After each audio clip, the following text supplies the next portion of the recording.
Question is why cell divides? Cell division.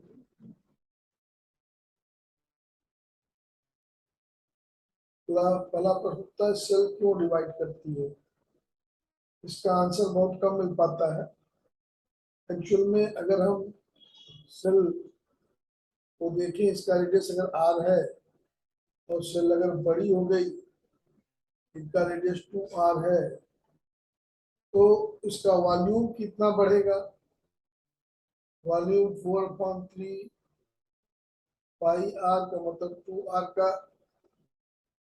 Cube, मतलब 4/3 पाई 8r cube, मतलब इसका volume 8 गुना बढ़ गया। और सरफेस एरिया का फार्मूला था 4πr², तो यहाँ 2r का स्क्वायर हो जाएगा, मतलब 4π4r²। तो यहाँ देखें, इसकी तुलना में इसका सरफेस एरिया देखें, तो सरफेस एरिया 4 टाइम्स हो गया, और इसका वॉल्यूम देखें तो वॉल्यूम जो है 8 टाइम्स हो गया। तो इसका मतलब ये होता है कि वॉल्यूम ज्यादा बढ़ रहा है, सरफेस एरिया घट रहा है। और सरफेस एरिया क्या करता है, सरफेस एरिया का फंक्शन क्या है, to provide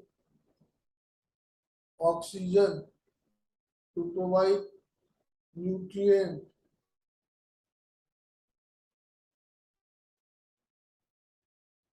diffusion of CO2,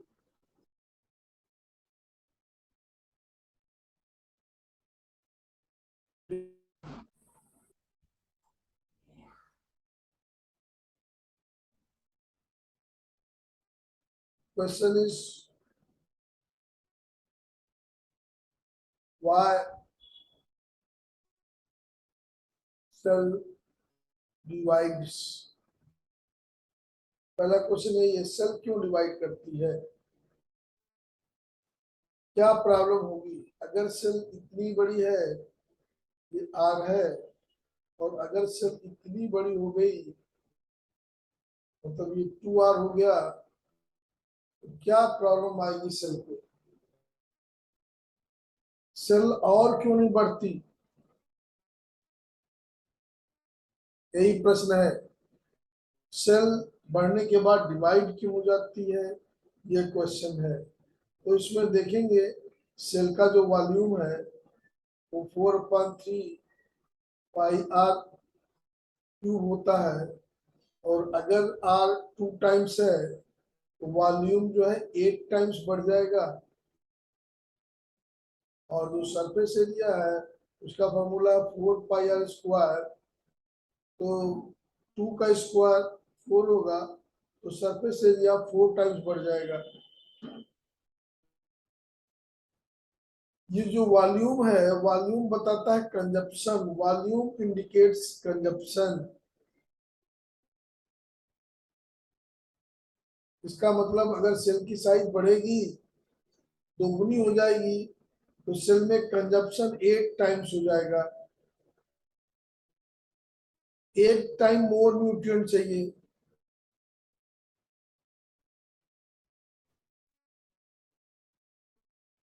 supply surface area से होती है, मतलब कितना ऑक्सीजन सेल को मिलेगा, तो इसके अनुसार ऑक्सीजन 4 टाइम्स मिलेगा।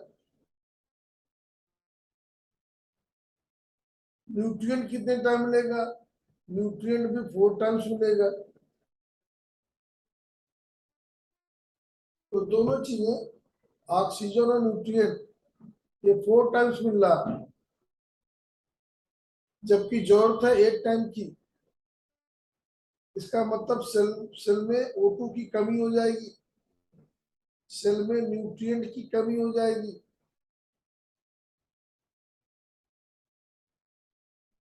तो if size of cell increase, if size of cell increases,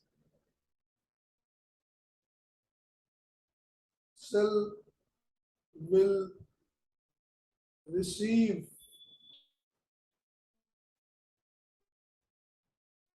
less oxygen,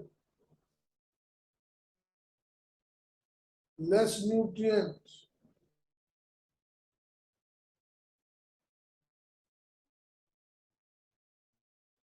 और एक बात और है, सरफेस एरिया से ही वेस्ट का डिस्पोजल होता है, तो वेस्ट का डिस्पोजल भी लेस होगा, तो if size of cell will increase, less disposal of nitrogenous waste CO2. So if size will increase, then they will accumulate it in the body, and there is deficiency of oxygen and nutrient. So cell divide to increase surface area, to get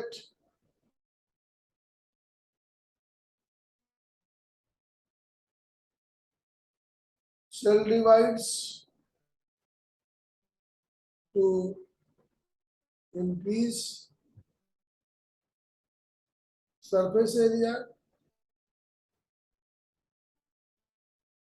इससे क्या होगा? To get more oxygen, more nutrient,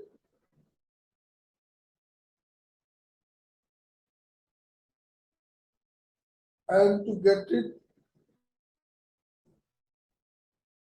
of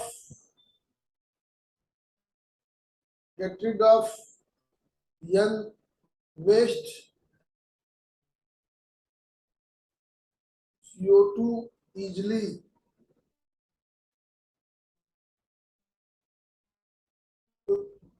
This is the factor, that's why cell divide. और एक चीज और है, cell की size अगर बढ़ती है तो ये साइटोप्लाज्मिक और न्यूक्लियस का जो रेशियो है, ये रेशियो डिस्टर्ब होगा। तो सेल डिवाइड करती है रेशियो को कंट्रोल करने के लिए।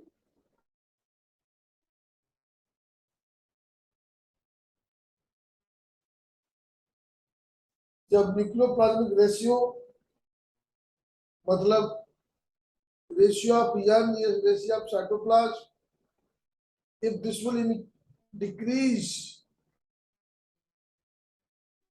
then cell will divide.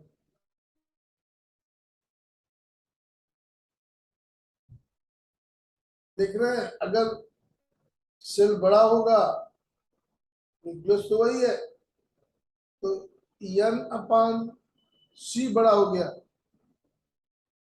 तो इसका मतलब इसकी वैल्यू कम हो गई।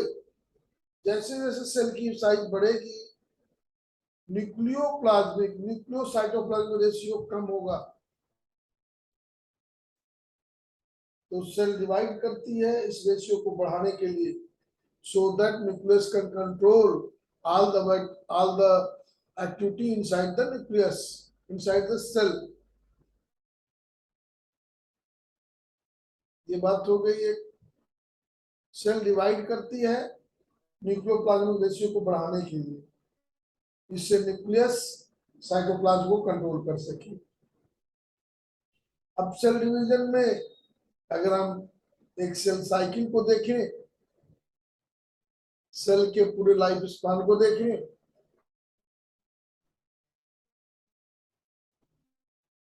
तो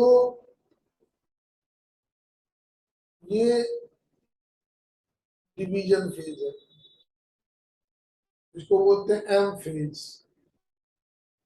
फेज ऑफ माइटोटिक डिवीजन, बहुत छोटा है।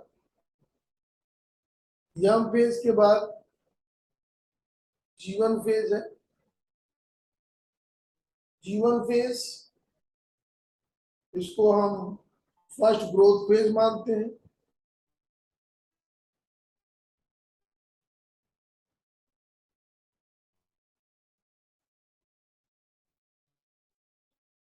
इसको हम फर्स्ट ग्रोथ फेज मानेंगे। इसको हम माइटोसिस के बाद हो रहा तो इसको हम कह सकते हैं पोस्ट माइटोटिक फेज।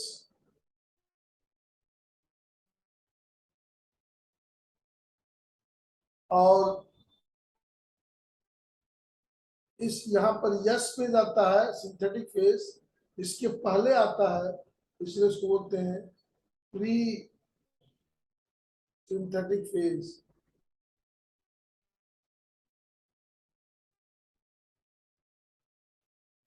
ये सिंथेटिक फेज है,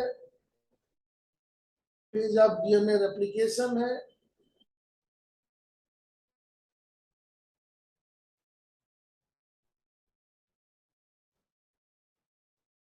ये सेकंड ग्रोथ फेज है।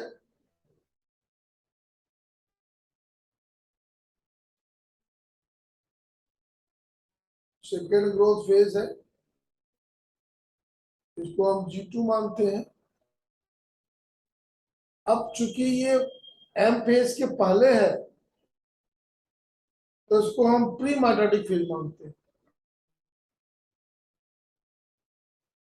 प्री माइटोटिक फेज और सिंथेटिक फेज के बाद में है, इसलिए इसको बोलते हैं हम पोस्ट सिंथेटिक फेज। अब इस फेज में होता क्या है, G1 फेज में होता क्या है, तो सेल की साइज बढ़ेगी,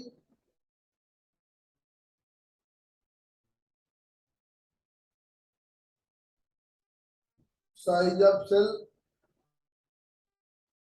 इंक्रीजेस, क्योंकि डॉक्टर सेल बन गया है वो तो छोटा होगा, इसलिए सेल फिर बड़ा होगा। न्यूक्लियस भी ग्रो करेगा थोड़ा सा। यहाँ पर बायोकेमिकल मतलब synthesis of protein and other biomolecules, biochemicals.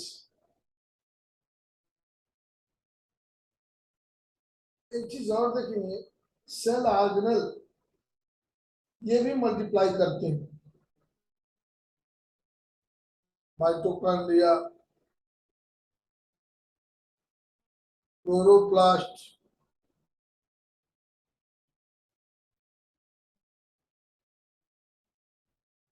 Endoplasmic reticulum, ER,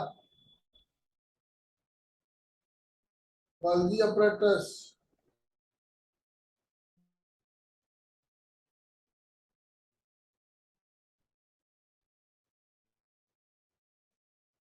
ribosome, ये सब बढ़ेंगे G1 फेज में। और एक चीज और है, एस फेज की जिम की तैयारी, एस फेज मतलब डीएनए रेप्लिकेशन की तैयारी। डीएनए रेप्लिकेशन के लिए क्या चाहिए, पेंटोज शुगर,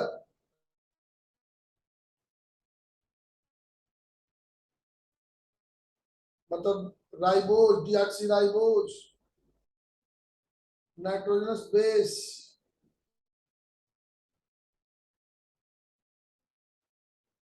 फिर कुछ एंजाइम जैसे हेलिकेज, जैसे टोपोआइसोमरेज,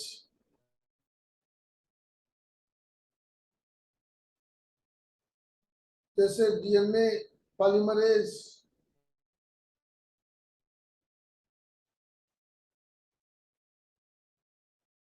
जैसे प्राइमेज,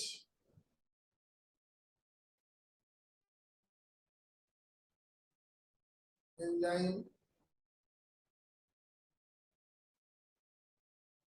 सिंथेसाइज। तो ये G1 फेज में होता है।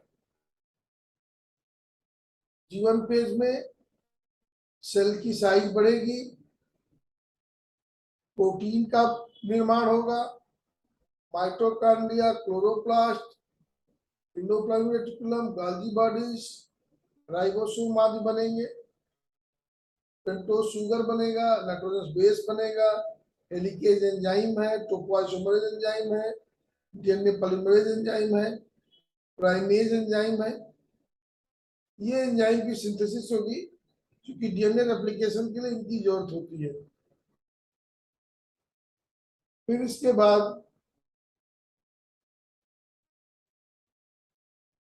यस फेज आएगा। इस फेज में DNA will replicate,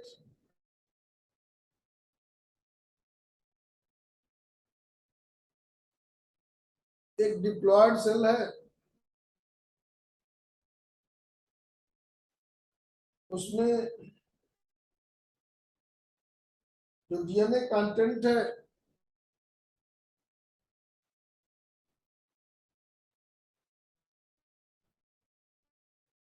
to chromosome से बढ़कर के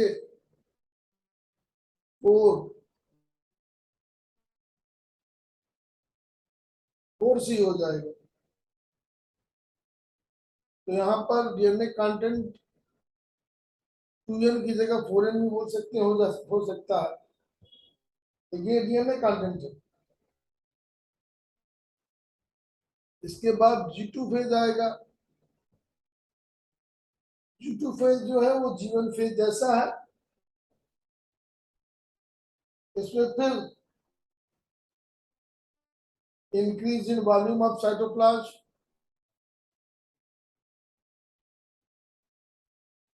cytoplasm volume increases, mitochondria plastid they multiply,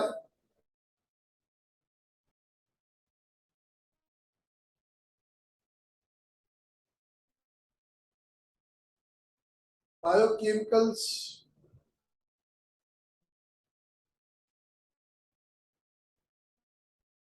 synthesis, ये ग्रोथ 2 फेज में होगा। कभी कभी एक फेज स्पेशल आती है जब सेल G0 फेज में आता है। G0 G0 कब होगा? मान लो G1 है, S है और G2 है। अगर S ना हो, अगर डीएनए रेप्लिकेट ना करे,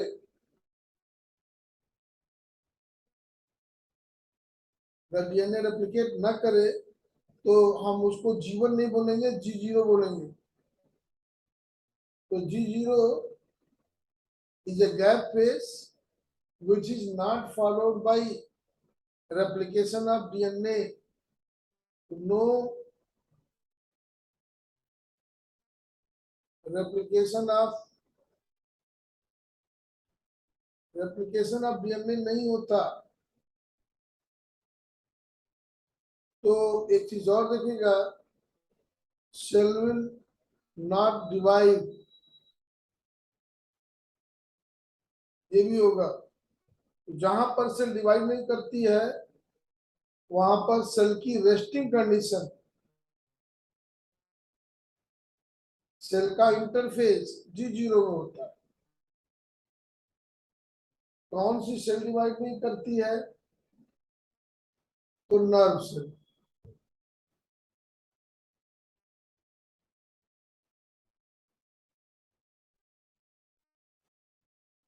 डज नॉट डिवाइड। तो नर्व सेल डिवाइड नहीं करेगी तो नर्व सेल G0 फेज में पाई जाती है क्योंकि उसमें यस फेज है ही नहीं। फिर बात करें सेल डिवीजन की,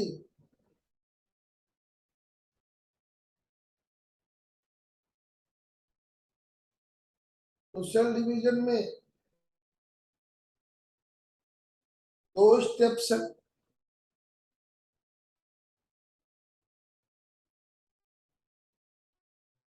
पहला है कैरियोकाइनेसिस,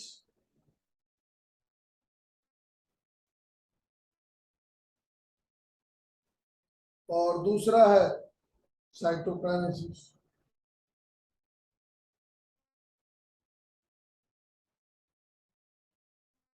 दो चीजें, कैरियोकाइनेसिस और साइटोकाइनेसिस। अब बात करें अगर कैरियोकाइनेसिस की,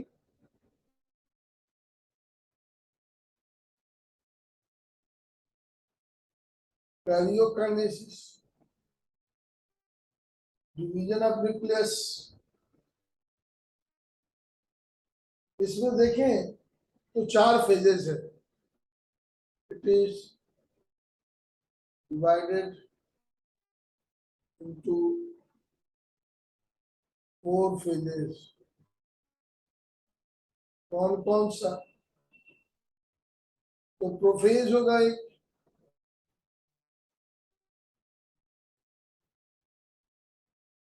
मेटाफेज होगा,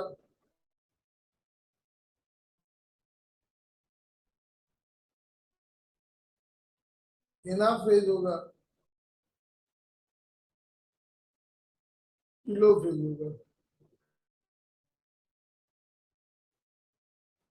प्रोफेज पहला फेज है, इसके बाद मेटाफेज आएगा, ये सबसे लंबा फेज है प्रोफेज। थोड़ा प्रोफेज को समझिए, प्रोफेज क्या है।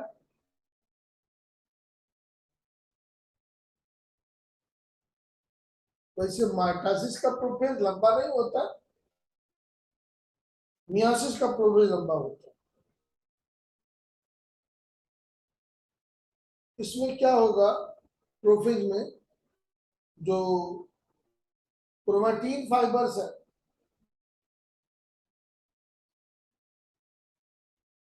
Chromatin fibres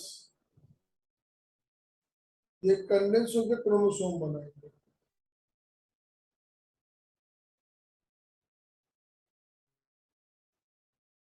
chromatin fibre condense होके क्रोमोसोम बनाएंगे।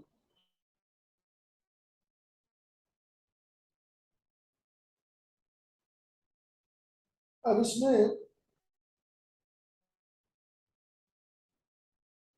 और कुछ होगा, न्यूक्लियर मेम्ब्रेन डिसइंटीग्रेट करेगी। तो सबसे पहले इस प्रोफेज को तीन भागों में बांटते हैं। तो थ्री सब फेजेस हैं, सब फेजेस। कौन सा है? Early prophase. वैसे कोई क्लियर कट प्रोफेज बांटा नहीं गया है, लेकिन इसको हम सुविधानुसार बांट लिए। अर्ली प्रोफेज क्या होगा, इसमें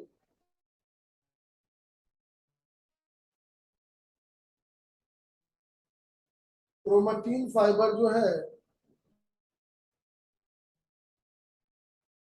chromatin fibre get coil, coiling करेगा, कंडेंसेशन होगा, शॉर्टेन होगा, get coiled, shorten.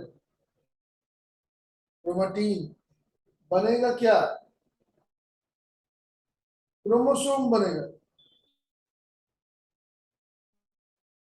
They converted to chromosome. लेकिन क्रोमोसोम कैसा लगेगा? और इसमें एक और बात आएगी, स्कैफोल्ड, स्कैफोल्ड, स्कैफोल्डिंग प्रोटीन।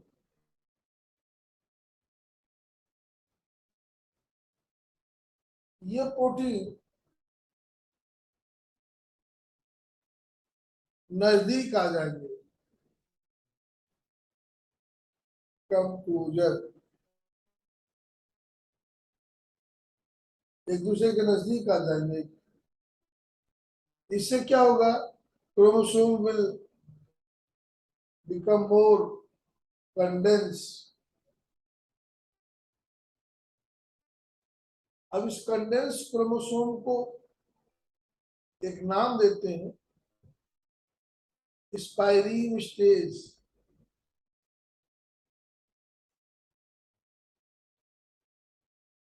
तो क्रोमेटिन नेटवर्क कंडेंस हो गया तो पहले स्पाइरीन स्टेज बनाएगा। स्पाइरीन स्टेज क्या है,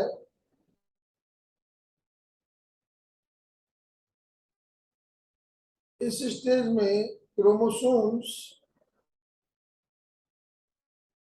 क्रोमोसोम्स look like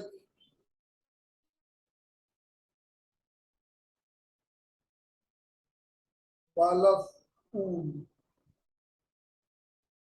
ऐसा लगेगा।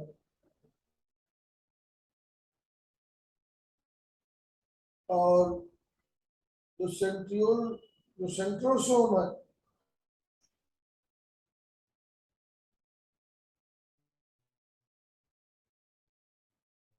सेंट्रोसोम डिवाइड्स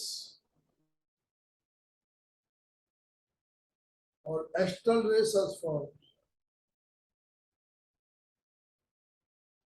एक्स्टर्नल रेस और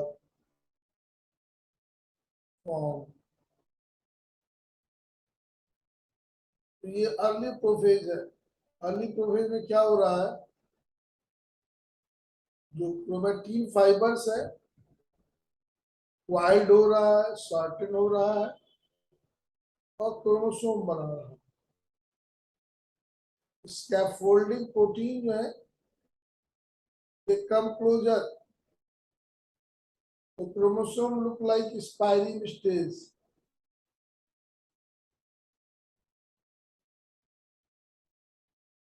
ये उनके गोले की तरह look like ball of wool. जो सेंट्रोसोम है वो डिवाइड करेगा, एक्स्टर्नल रेज बनना चालू हो जाएंगे, बनना चालू हो जाएंगे।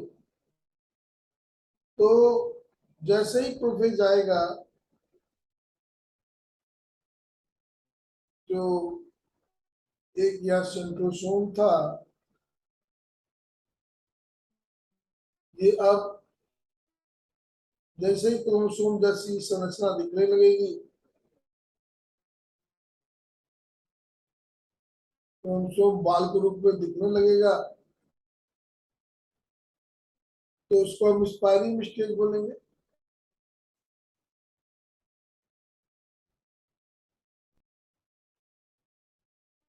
और ये जो सेंट्रियोल है ये डिवाइड करके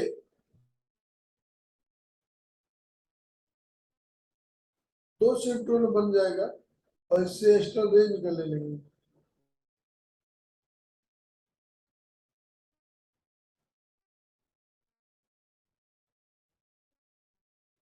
एक्सटर्नल रेज निकलने लगेंगी। इसके बाद मिड प्रोफेज आएगा।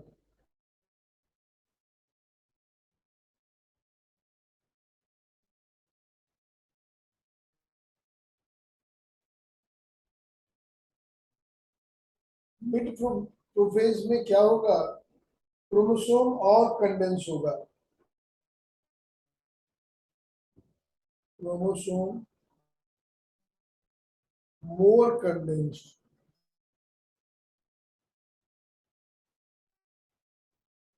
कंडेंसिंग बढ़ेगी, क्रोमोसोम और थिक होगा। और यहाँ पर ईच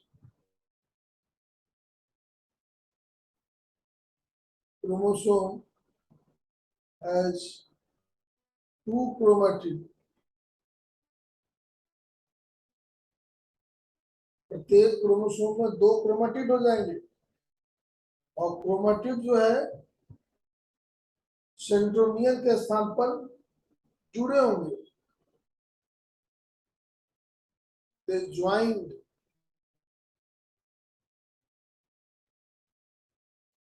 at सेंट्रोमियर, सेंट्रोमियर पर ये जुड़े रहते हैं। तो मान लीजिए ये एक सेंट्रोमियर है और ये दो क्रोमेटिड है।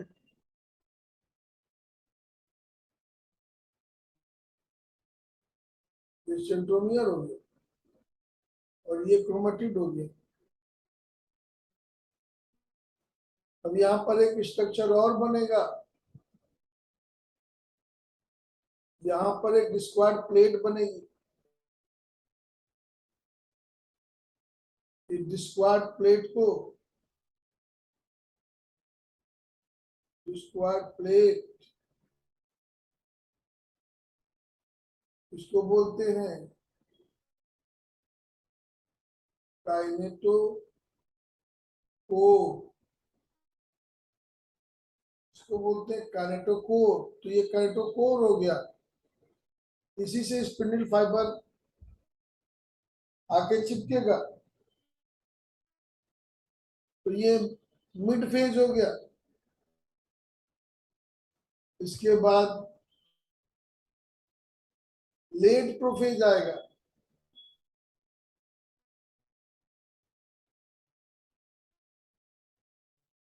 लेट प्रोफेज, इस लेट प्रोफेज में क्या होगा, न्यूक्लियोलस डिसअपियर।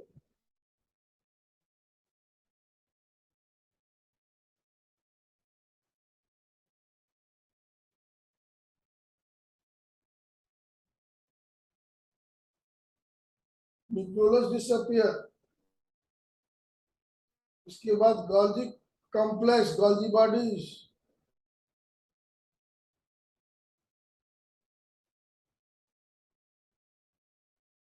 इंडोप्लाज्मिक रेटिकुलम,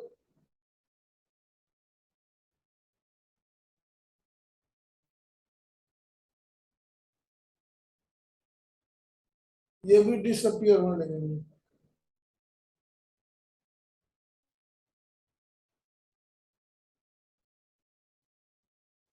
और न्यूक्लियस के भीतर की फाइब्रस लेमिना,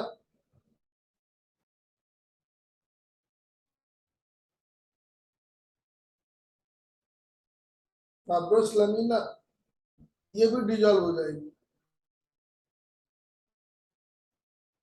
ये न्यूक्लियर मेम्ब्रेन के नीचे पाई जाती है और न्यूक्लियस को मजबूती प्रोवाइड कराती है।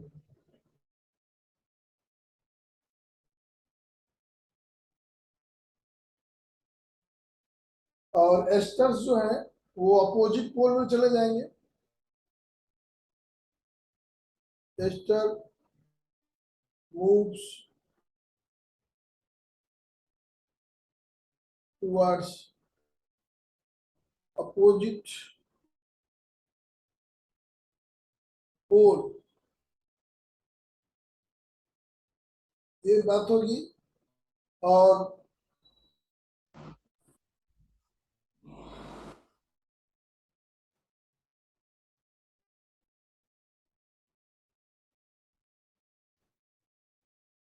क्रोमोसोम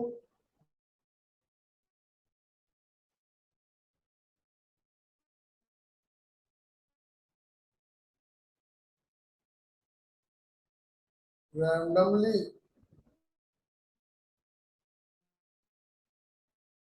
डिस्ट्रीब्यूटेड हो जाएगा।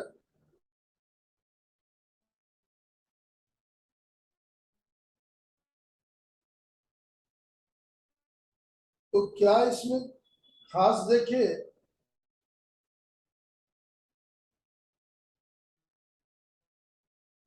अर्ली प्रोफेज में आपने क्या देखा, ये सेल है, ये सेंट्रोमियर है, ये न्यूक्लियर मेम्ब्रेन है। तो यहाँ पर जो क्रोमोसोम है वो बॉल के रूप में दिखेगा, स्पाइरल स्टेज के दिखने लगेगा। स्पाइरिंग स्टेज दिख रहा है।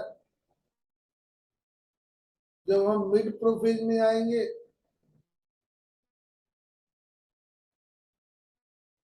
तो मिड प्रोफेज में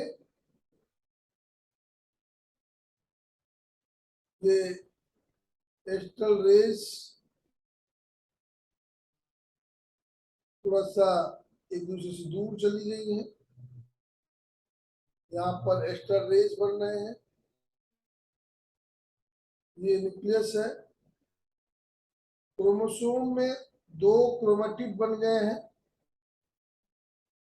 जहां पर क्रोमोसोम जुड़ा है वो सेंट्रोमियर है।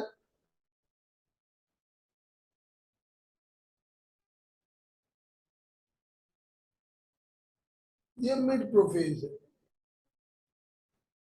इसमें क्रोमोसोम को अगर एक बाहर निकाल के देखें, ये सेंट्रोमियर है, ये क्रोमेटिड है और यहाँ पर काइनेटोकोर है।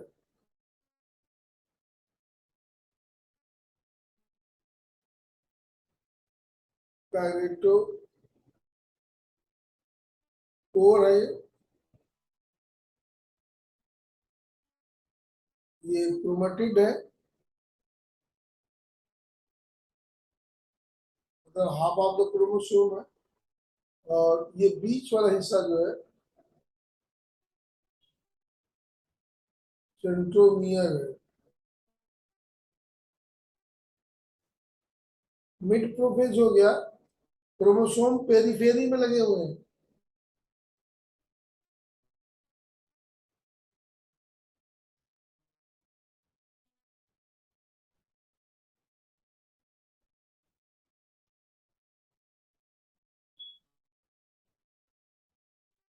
क्रोमोसोम पेरिफेरी में होता था। और जब हम लेट की बात करेंगे, लेट प्रोफेज,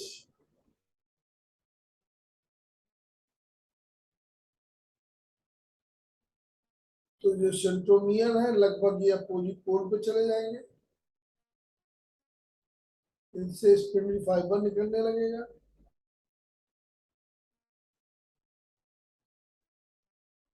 क्रोमोसोम इधर उधर लगे हुए दिखेंगे।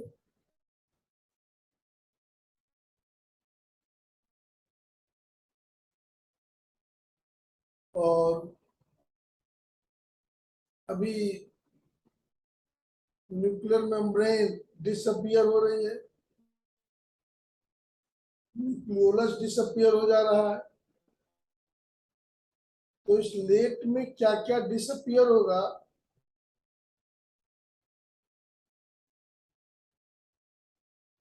तो डिसअपियर होने वाले में न्यूक्लियर मेम्ब्रेन है,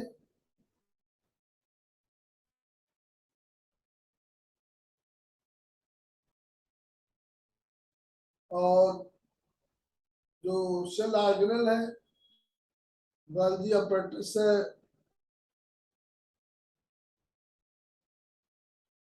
एंडोप्लाज्मिक रेटिकुलम है, ईआर है,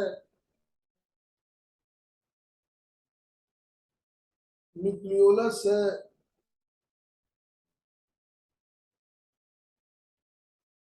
फाइब्रोस लमीना है।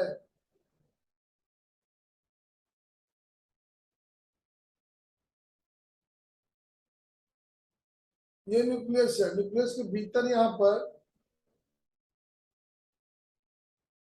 फाइबर का एक घेरा है, उसको बोलते हैं फाइब्रोस लमीना। तो ये फाइब्रोस लमीना ईआर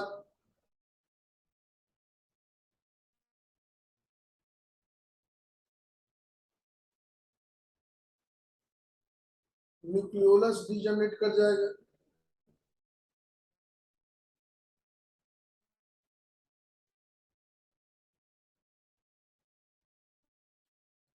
तो ये तो हो गया प्रोफेज। मेटाफेज में क्या होगा, क्रोमोसोम को इक्वेटर पर लाया जाएगा।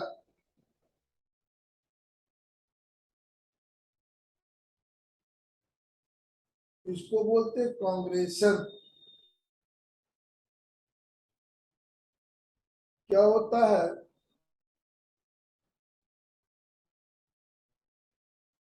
ये सेंट्रोमियर है,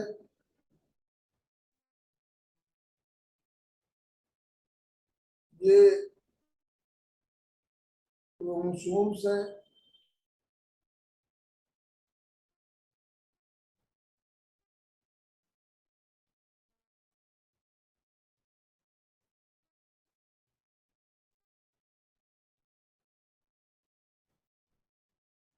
यहाँ पर यहाँ से स्पिंडल फाइबर निकलेंगे।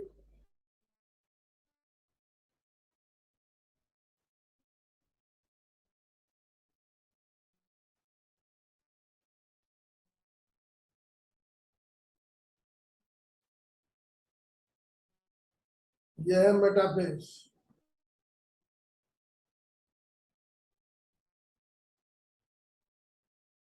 मेटाफेज में क्या होगा, chromosomes are linked to at equator. क्रोमोसोम को इक्वेटर पर लाया गया है और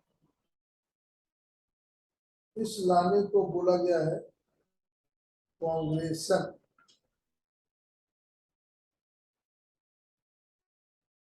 कांग्रेशन,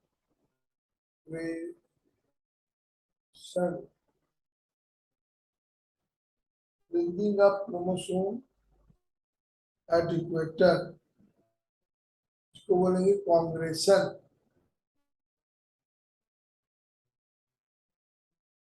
मेटाफेज के बाद सेंट्रोमियर स्प्लिट करेगा।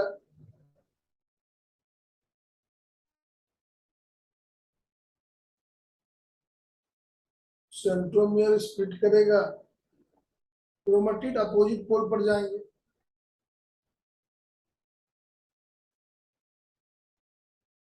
एनाफेज में क्या होगा,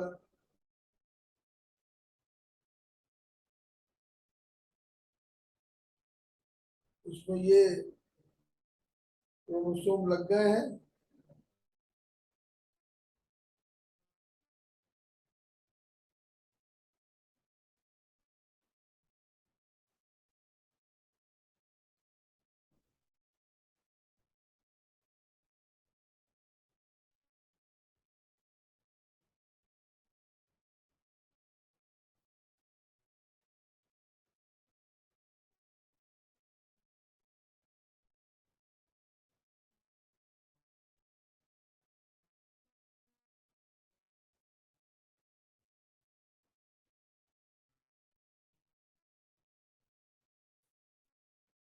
अब यहाँ पर ये जो है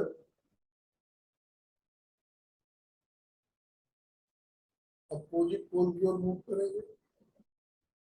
ये अपोजिट पोल है,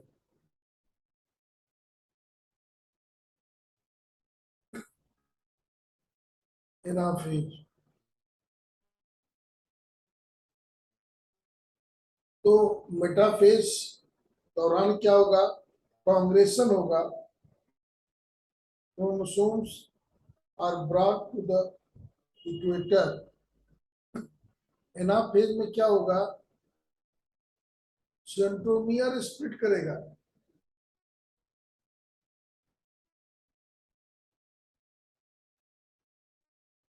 सेंट्रोमियर स्प्लिट करेगा और chromatid move towards opposite pole. ये होगा एनाफेज में।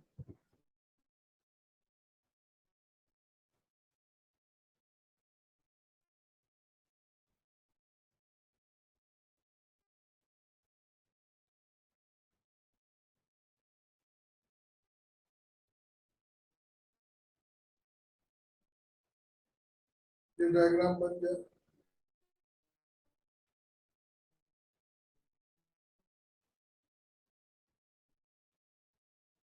ये एनाफेज है।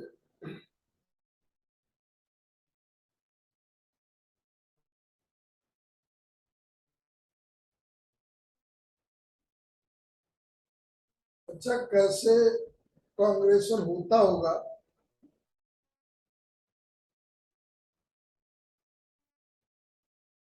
तो ये जो क्रोमोसोमल फाइबर्स है, ये दोनों खींच जाते हैं दोनों तरफ से।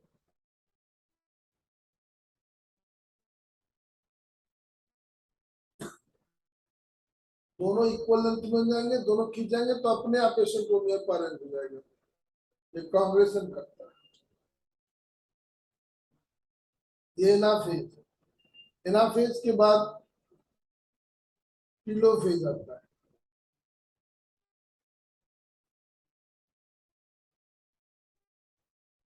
टीलोफेज में क्या होगा? न्यूक्लियर मेम्ब्रेन फिर से बनने लगेगी।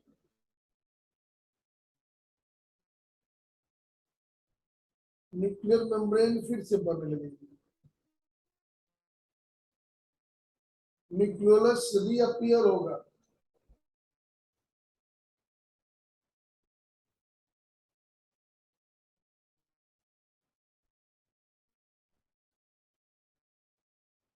क्रोमोसोम जो इसके भीतर है अनक्वाल होगा। तो ये न्यूक्लियर मेम्ब्रेन बन गया।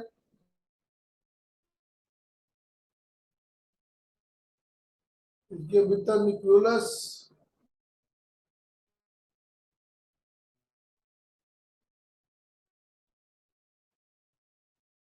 रीअपियर हो गया।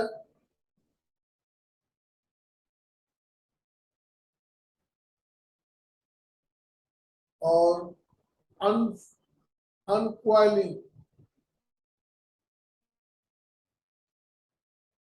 अनक्वाइलिंग ऑफ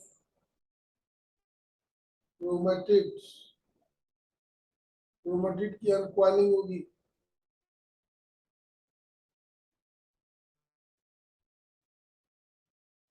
फाइब्रस लमीना बनेगा। जहाँ पे फाइब्रस लमीना होता है।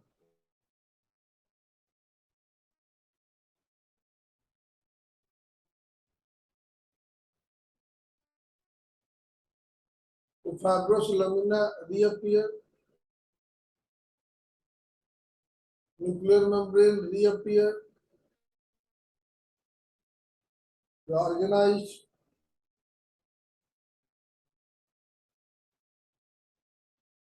Chromosome undergoes अनक्वाइलिंग।